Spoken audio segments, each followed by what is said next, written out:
Welcome back. Sensex 25 పాయింట్ల నష్టంతో, Nifty 17 పాయింట్ల నష్టంతో ట్రేడ్ అవుతున్నాయి ప్రస్తుతం. అలాగే మార్కెట్ సంబంధించిన మరింత విశ్లేషణ అందించేందుకు అనలిస్ట్ డి ప్రసాద్ ఢిల్లీ నుంచి టెలిఫోన్ లైన్లో సిద్ధంగా ఉన్నారు. ప్రసాద్ గారు, గుడ్ ఆఫ్టర్నూన్. సో ఓవరాల్ గా ట్రెండ్ ఎలా కనిపిస్తుందండి? ఏదైనా ప్రమాదకరమైన సంకేతాలు ఏమైనా కనిపిస్తున్నాయా? ట్రెండ్ మనకి 2 నోటిసబుల్ ఫ్యాక్టర్స్ ఉన్నాయి. ఫస్ట్ ఏంటంటే మన 4800 క్లోజర్ టు 4800 లెవెల్ నుంచి బౌన్స్ బ్యాక్ చేసాము. అది చాలా స్ట్రాంగ్ సపోర్ట్. సో ఆ లెవెల్ హోల్డ్ చేస్తే market definitely up trend recent out trend ని కరెక్షన్ గా ట్రీట్ చేసుకుంటుంది. సో కానీ వెరీ షార్ట్ టర్మ్ చూసుకుంటే 5100 లో రెసిస్టెన్స్ ఉంది, 4890 లో సపోర్ట్ ఉంది. సో కొంచెం టైం ఈ మార్కెట్ లో రేంజ్ బౌండ్ ట్రేడింగ్ అవుతుంది. కానీ గ్లోబల్ మార్కెట్ బెటర్ అవుతాయి. డెఫినెట్లీ మన అప్ ట్రెండ్ లో అగైన్ స్ట్రాంగ్ విగర్ వస్తుంది. ఇండియన్ మార్కెట్స్ ఓవరాల్ రెసిలియంట్ గా ఉన్నాయి. By on decline kinds of approach ఉంచుకోవాలి.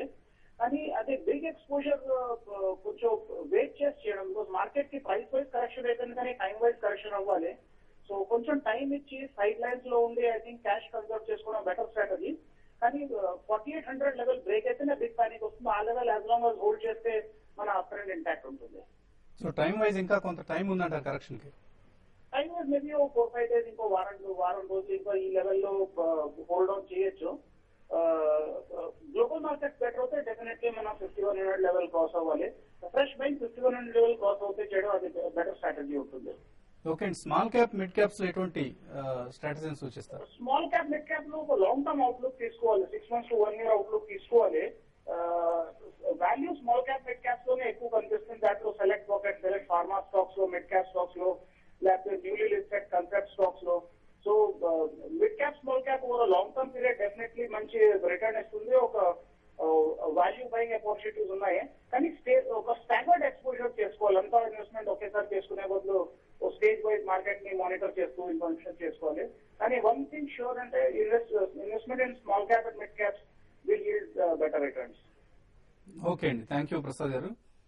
So next caller telephone line లో రఘురామ్ ఇండోర్ నుంచి లైన్ లో ఉన్నారు. రఘురామ్ గారు చెప్పండి. రఘురామ్ గారు, ఆప్షన్ కోక్ 600 ఉన్నాయండి, 20 రూపాయలు. ఏ రేట్ లో అండి? ఆప్షన్ కోక్ అండి ఏ ప్రైస్ లో బై చేశారండి? 8 రూపీస్ లో బై చేశామండి. అలాగే విశాల్ ఇన్ఫర్మేషన్ టెక్నాలజీ కూడా 10 రూపీస్, 11 రూపీస్ లో కొనుక్కున్నామండి. 200. ఓకే అండి, ఓకే అండి. రెండు కూడా మీరు చాలా రిస్కీ బెట్స్ లోనే ఎంటర్ అయి ఉన్నారు. రెండు స్టాక్స్ కూడా poor corporate governance and literally SMS stocks అనొచ్చండి. ఎందుకంటే ఆపరేటర్స్ ఆన్ అండ్ ఆఫ్ పంపించి ఇలాంటివి కొనండి అని చెప్పేసి రికమెండ్ చేసే స్టాక్స్.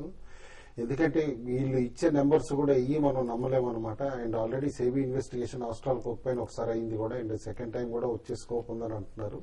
కాబట్టి ఇలాంటి స్టాక్స్ అవాయిడ్ చేయండి. ప్రిఫరబ్లీ బెటర్ పిక్స్ చాలా ఉన్నాయండి, ఎస్పెషల్లీ ఇప్పుడు స్పిన్నింగ్ సెగ్మెంట్ లో కానీ. ఎందుకంటే కంటిన్యూస్ గా అన్ని కంపెనీస్ గుడ్ రిజల్ట్స్ ఇస్తున్నాయి. ఆర్ ఫార్మాలో కానీ smaller pharma companies with good results అనమాట. అలాంటి సెక్టార్స్ కి షిఫ్ట్ అవ్వండి. ఓకే అండి. లాస్ట్ కాలర్ రామారావు హైదరాబాద్ నుంచి లైన్ ఉన్నారు. రామారావు గారు హలో, చెప్పండి. రామారావు గారు సార్ ఆర్ఎన్ఆర్ఐలో 100 లో తీసుకున్నాను. సార్ ఆర్ఎన్ఆర్ఐలో 100 లో తీసుకున్నాను. ఎవరేజ్ చేయమంటారా లేకపోతే రోజు చేయమంటారా సార్? ఒకటండి, ఆర్ఎన్ఆర్లో అయితే మీరు జరగాల్సిన డ్యామేజ్ అయితే జరిగిపోయిందని చెప్పొచ్చండి. ఇంకా ఈ స్టాక్ అయితే పెద్ద డౌన్ సైడ్ ఉండకపోవచ్చు, ఈవెన్ మార్కెట్ కరెక్ట్ అయినా కూడా. ఎందుకంటే రీసెంట్ గా బ్రదర్స్ ఇద్దరి మధ్య ఉన్న అగ్రిమెంట్ వల్ల స్టాక్ ఇక్కడ నుంచి పెద్ద పడకపోవచ్చు. కాబట్టి మీరు డిక్లైన్స్ లో దీన్ని మాత్రం యావరేజ్ చేసుకోవచ్చు. అయితే మీ 100 రూపీస్ వస్తుందని చెప్పడం అయితే కష్టము. అయితే ఇక్కడ నుంచి స్టాక్ అయితే ఎంతో కొంత పెరిగే అవకాశం, ఒక 15 to 20% పెరిగే అవకాశం ఉంది. కాబట్టి ఏంటంటే మీరు డిక్లైన్ లో దీన్ని మీరు బై చేసి మళ్ళీ ఇప్పుడు బై చేసిన దాన్ని కొంత పెరిగినాక మీరు ఒక 20% అట్లా ప్రాఫిట్ బుక్ చేసుకుంటే మీకు ఇంతకుముందు తీసుకున్న దాన్ని లాస్ కవర్ అయ్యే అవకాశం ఉంది. ఆ విధంగా మీరు కొన్ని రోజులు ట్రేడింగ్ అని చేయగలిగితే ఈ స్టాక్ లో లాస్ నుంచి బయటపడవచ్చు అండి.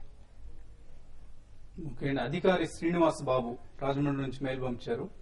Andhra bank, Tata steel, UCO bank ఈ 3 బై చేద్దాం అనుకుంటున్నాను. ఏ లెవెల్స్ దగ్గర బై చేయొచ్చు? Andhra bank, UCO bank buy చేయమని చెప్పేసి చెప్తానండి. టాటా స్టీల్ టెంపరీ అవాయిడ్ చేసి క్లోజర్ టు 450 లెవెల్స్ అనమాట, 440, 450 లెవెల్స్ దగ్గరే బై చేయమంటాను. Andhra bank and UCO bank మాత్రం గ్రాడ్యువల్లీ కరెంట్ లెవెల్స్ నుంచి బై చేయొచ్చు. ఓకే అండి. సేమ్ కన్సర్న్ ఎక్స్ప్రెస్ చేసిన Tata steel 520 call option hold చేస్తున్నారు. Annapurna Duvvuri exit or hold? Tata steel అయితే చాలా వీక్ ఉందండి. ఈ రోజు కూడా నిఫ్టీ చూస్తే మార్కెట్ ప్లస్ లో ఉన్నా కూడా మా స్టాక్ అయితే బాగా వీక్ అయిపోయింది. 500 బిలో స్టాక్ వీక్ గానే ఉంటుందండి. 460 దాకా వస్తుంది. కాబట్టి మీరు కాల్ని ఒకసారి కట్ చేసుకుని అంటే మీకు లాస్ బుక్ చేసుకుని ఇమీడియట్ గా ఎగ్జిట్ కామని చెప్తాను. ఎందుకంటే ఈ కమాడిటీస్ ఇంకా వీక్ ఉన్నాయి. తర్వాత చైనా ఒకటి ఈ రోజు కూడా చూస్తే ప్లస్ నుంచి చైనా -2.5% రావడం, అక్కడ కమాడిటీ స్టాక్స్ లో కూడా వీక్ అవడం, మన కమాడిటీ స్టాక్స్ అన్ని కూడా వీక్ ఉన్నాయి. ఏదైనా కూడా మీ కమాడిటీ స్టాక్స్ కొంతకాలం మీరు అవాయిడ్ చేయడం మంచిదండి. ఐడిఎఫ్సి 156 లో బై చేశారు గాంధీ లక్ష్మి, ఇది హోల్డర్ ఎగ్జిట్ అని అడుగుతున్నారు. హోల్డ్ చేయమంటారండి, డెఫినెట్లీ గుడ్ స్టాక్. సో ప్రస్తుతానికి హోల్డ్ చేయండి ఐడిఎఫ్సి.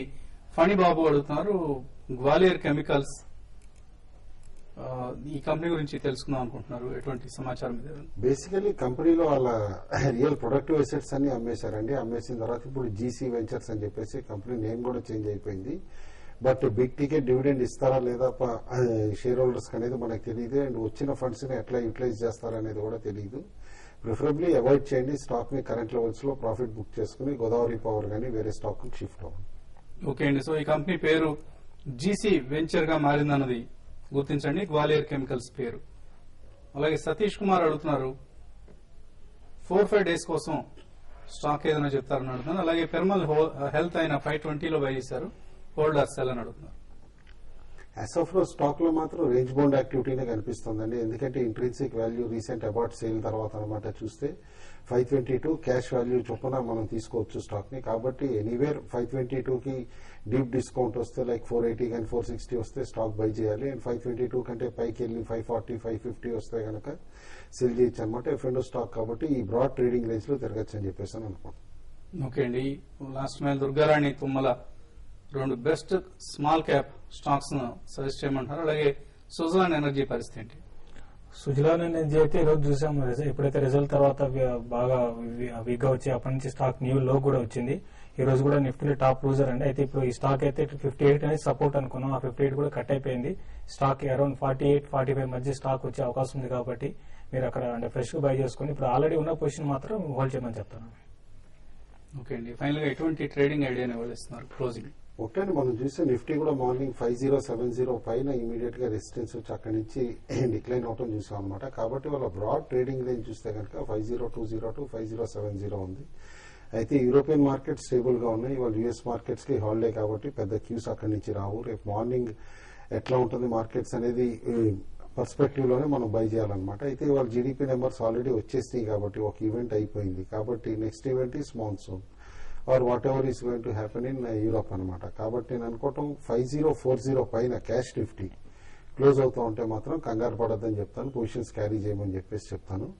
బట్ క్లోజర్ టు 5020 కానీ 5030 మధ్యలో కనుక క్యాష్ నిఫ్టీ క్లోజ్ అవుతూ ఉంటే మాత్రం ఇవాళ పొజిషన్స్ ఇవాళ ట్రిమ్ చేసేసి రేపు ఫ్రెష్ పొజిషన్స్ తీసుకోవచ్చు. ఓకే అండి. మీరు ఎటువంటి సలహా ఇస్తారు? సో ఒకటి మార్కెట్ అయితే పొద్దునకి ఇప్పుడు చూసుకుంటే మార్కెట్ కొంత వీక్ అయిందని చెప్పాలి. అయితే ఇప్పుడున్న పరిస్థితుల్లో ఫ్రెష్ లాంగ్ పొజిషన్స్ మరి ముఖ్యంగా ఫ్యూచర్లు ఎవరు బై చేయదని చెప్తాను. కావాలంటే ఇక్కడ బ్యాంకింగ్ స్టాక్స్ ఇంట్రెస్ట్ రేట్స్ పెరిగే అవకాశం ఉంది. దాని దృష్టిలో పెట్టుకుంటే ఈ రోజు బ్యాంక్ నిఫ్టీ మార్కెట్ ప్లస్ లో ఉన్నాడు, కొంత మైనస్ ఉంది. సో బ్యాంక్ నిఫ్టీ కూడా షార్ట్ సేల్ చేయొచ్చు. తర్వాత కొన్ని బ్యాంకులు రీసెంట్ గా బాగా అప్రిసియేషన్ అయిన banks like axis bank, Kotak bank ఇవి కూడా షార్ట్ సేల్ చేయొచ్చు.